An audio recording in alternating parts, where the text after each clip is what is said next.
इस वीडियो के first part में आप लोगों ने देखा कि पिरामिड्स क्यों बनाए जाते थे, पर अभी जो मेन सवाल बचा रह गया था कि आखिर में वह चीज़ क्या थी जिसने रिसर्चर को सोच में डाल दिया था। रिसर्चर ने पिरामिड में ऐसा क्या देखा कि वो लोग भी सोच में रह गए थे कि ये क्या चीज़ थी। हेलो एवरीवन, आई होप सब बढ़िया होंगे। तो आज का वीडियो में हम इन्हीं तरह के सवालों का जवाब खोजने की कोशिश करेंगे। सो आप देख रहे हैं the facts that matter with Abhishek Sharma. The great pyramid of Giza, जो कि दुनिया का सबसे ऊंचा और सबसे चौड़ा पिरामिड है, और इसके अंदर रिसर्चर के द्वारा दो हिडन चैम्बर खोजे गए हैं। एक को किंग्स चैम्बर और दूसरे को क्वींस चैम्बर का नाम दिया गया है।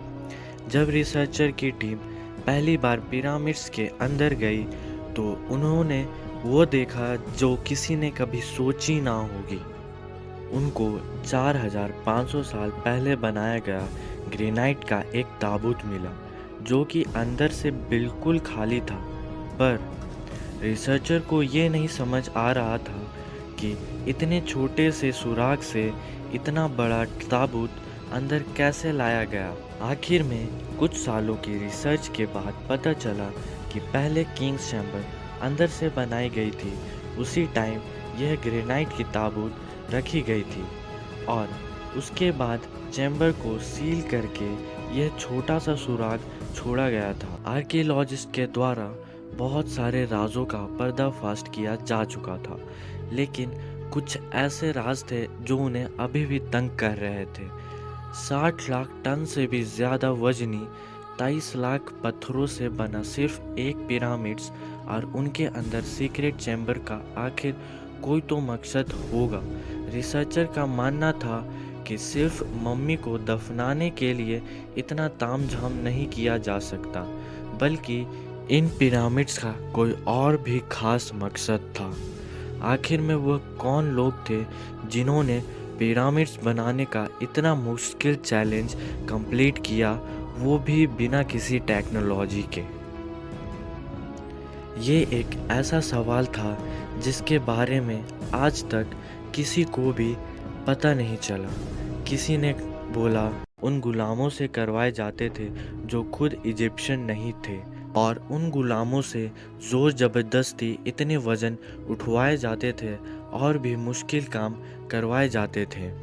कभी ये बात सुनने को मिलता है कि 1000 साल पहले अर्थ पर एलियन आए थे जो ये पिरामिड्स बनाकर वापस चले गए। लेकिन एक्सपर्ट ने कई सालों की रिसर्च के बाद कुछ ऐसा तलाश किया जिसने ये तमाम थ्योरी रिजेक्ट कर दी। एक्सपर्ट ने पिरामिड से मिलने वाली मज़दूरों की हड्डियाँ और स्केलेटन को मुआयना किया तो उनको एक ख़ास चीज़ नज़र आई। कुछ मज़दूरों की हड्डियाँ पर जोर भी लगी थी और कुछ की सर्जरी भी हो चुकी थी। रिसर्चर का मानना था कि जिन लोगों ने पिरामिड्स बनाए थे वो लोग किसी भी सूरत में स्लेव नहीं हो सकते, क्योंकि पिरामिड्स के कंस्ट्रक्शन के अनुसार उनका मेडिकल ट्रीटमेंट भी होती रही थी। पुराने टाइम में गुलामों पर इतना अटेंशन नहीं दिया जाता था। ना सिर्फ इतना, बल्कि आर्कियोलॉजिस्ट ने उन सब स्केलेटन को रिकंस्ट्रक्ट भी किया, जिससे ये जानना हुआ कि पिरामिड्स बनाने वाले लोग कैसे दिखते थे। आखिर में पिरामिड्स को बनाने में कितना वक्त लगा था और कितने मज़दूरों ने मिलकर बनाई थी, क्योंकि पुराने समय में ना ही मॉडर्न टेक्नोलॉजी था और ना ही मॉडर्न टूल्स होती थी। अभी के समय में मॉडर्न टेक्नोलॉजी और मॉडर्न टूल्स के हेल्प से हम 6 से 7 महीने में एक बड़ी इमारत बना लेते हैं, लेकिन पुराने समय में ये सुविधा नहीं थी।